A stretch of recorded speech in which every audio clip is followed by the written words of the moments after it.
Boa tarde. Essa é uma atividade sobre doenças cardiovasculares realizada pelas alunas Crislane Corraide, Milena Martins e Taina Moraes para a disciplina de Epidemiologia Nutricional. A doença cardiovascular engloba uma série de patologias que afetam o coração e vasos sanguíneos, ou os dois, prejudicando o funcionamento da circulação sanguínea. As principais doenças cardiovasculares são a doença coronariana, que é uma doença que afeta os vasos sanguíneos que irrigam o músculo cardíaco, a doença cerebrovascular, que é uma doença dos vasos sanguíneos que irrigam o cérebro, a doença arterial periférica, que é uma doença dos vasos sanguíneos que irrigam os membros superiores e inferiores, a doença cardíaca reumática, que são danos no músculo do coração e válvulas cardíacas devido à febre reumática, que é uma doença causada por bactérias estreptocóccicas, a cardiopatia congênita, que são malformações na estrutura do coração existentes desde o momento do nascimento, e a trombose venosa profunda e embolia pulmonar, que são coágulos sanguíneos nas veias das pernas que podem se desalojar e se mover por corações e pulmões.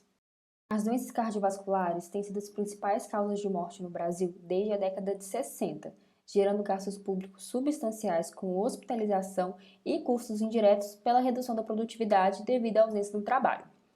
A doença e suas complicações resultaram em gastos de 4,18 bilhões de dólares na economia brasileira entre os anos de 2006 e 2015.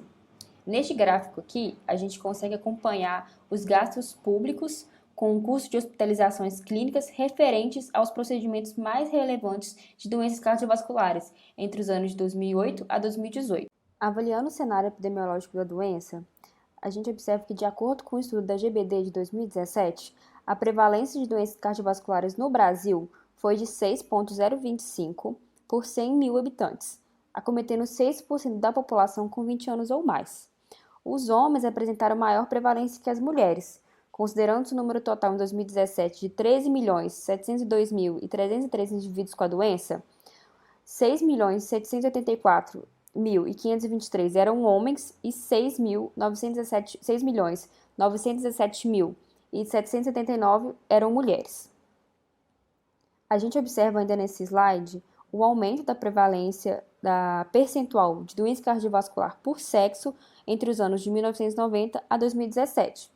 Aqui, nesse slide, a gente ainda consegue observar que esse aumento foi maior entre o sexo masculino.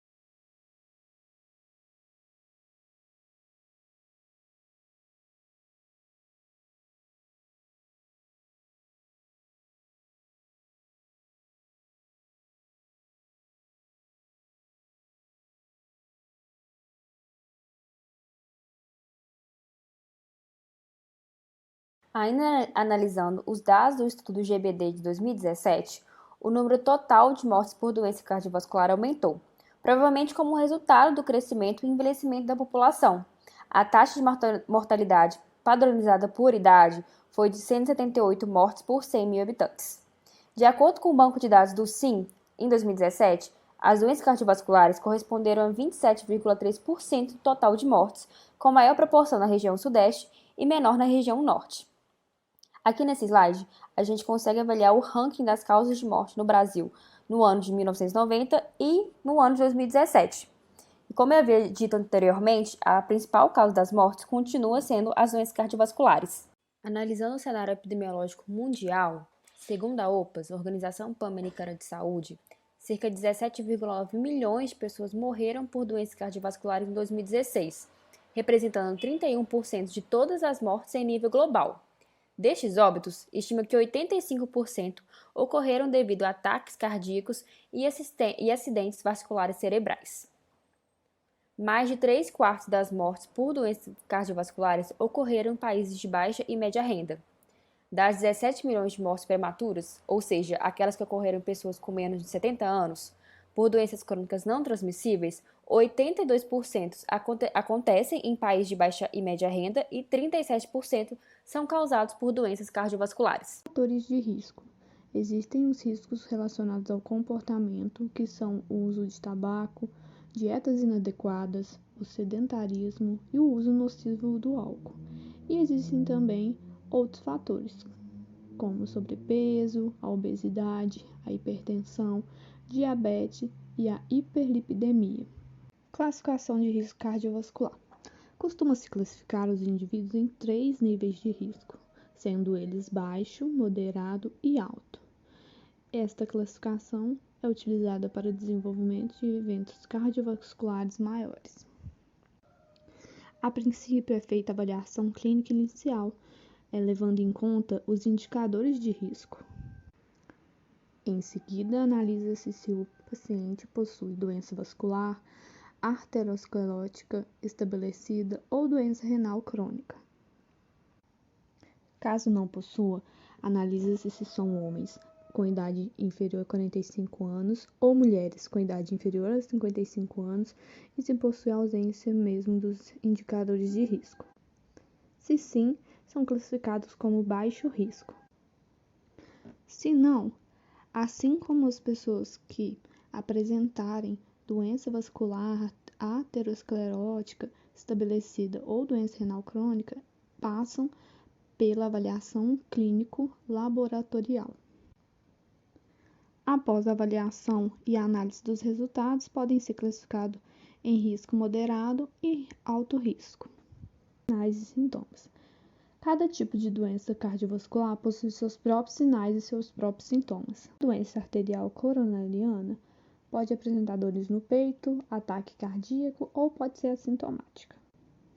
Já a doença cerebrovascular causa uma fraqueza, afeta muito um lado do corpo, podendo dificultar a fala, pode ocasionar perda de visão, e por afetar muito um lado de um corpo, tem essas alterações motoras, paralisia, pode causar distúrbios de linguagem, a sensibilidade é modificada e a consciência também é bem alterada, pode ser bem alterada. Já na cardiopatia reumática, não chega a causar sintomas, embora, ocasionalmente, a pessoa afetada, geralmente uma criança, ela pode estar e apresentar falta de ar. Os sintomas, normalmente, da febre reumática aparecem tardiamente, cerca de 2 semanas após o início de uma infecção que não foi tratada na garganta. Além também de dor na garganta causada pela infecção, por streptococcus, as crianças têm a febre e elas ficam bem abatidas. Em seguida, temos a cardiopatia congênita, que tem como sinais e sintomas a cianose, que é a pele azulada, falta de ar, pneumonia de repetição, tosse, sudorese, cansaço rápido, tonteiras ou desmaios, inchaço de tecidos ou órgãos por disfunção do músculo cardíaco e modificações no formato do tórax. Já a trombose venosa profunda e a embolia pulmonar apresenta com mais frequência dor, inchaço, aumento da consistência do músculo do membro acometido, dor no trajeto da veia trombosada e arroxeamento da extremidade do membro acometido. Na embolia pulmonar, a dor no peito e a falta de ar repentinas são os principais sintomas, além de expectoração, que é o catarro, com sangue. A doença arterial periférica tem como sinais e sintomas fisgadas na perna, especialmente na panturrilha, sensação de fadiga nas pernas, claudicação intermitente, que são cãibras durante o movimento e cessam ao fim do movimento da perna, perda de pelos nas pernas e unhas dos pés enfraquecidas, coloração mais esbranquiçada dos membros inferiores e infecção constante nos pés. Como estratégia de enfrentamento para doenças cardiovasculares, temos primeiramente o Plano Dante, que foi planejado de 2011 a 2022, e ele visa promover o desenvolvimento e a implementação de políticas públicas efetivas, integradas, sustentáveis e baseadas em evidência para a prevenção e controle das doenças crônicas não transmissíveis e seus fatores de risco, e ainda apoiar os serviços de saúde voltados às doenças crônicas. O plano aborda 4 principais grupos de doenças crônicas não transmissíveis, que são doenças respiratórias crônicas, diabetes, câncer e doenças circulares, e seus fatores de risco em comum, que são tabagismo, alcoolismo, inatividade física, dentre outros. E ainda define diretrizes e ações em 3 eixos, que são vigilância, informação e avaliação e monitoramento. Além disso, ainda visa a promoção da saúde e cuidado integral. Existe também o HERDS nas Américas, que é coordenado pela OPAS e divulga as melhores práticas para prevenção e manejo de doenças cardiovasculares, para impactar positivamente e modificar a atuação dos serviços por meio de um melhor controle da hipertensão e da promoção da prevenção secundária, com ênfase na atenção primária à saúde. Foi possível compreender com a apresentação que as doenças cardiovasculares são altamente prevalentes entre a população mundial, sendo uma das principais causas de morte em todo o mundo e grande custo para a saúde pública. Dessa forma, a gente também consegue entender como a população vem se comportando com o aumento do sedentarismo, uso de cigarros, drogas e também desenvolvimento de doenças crônicas como dislipidemias e obesidade, que são um grande fator de risco para o desenvolvimento da doença.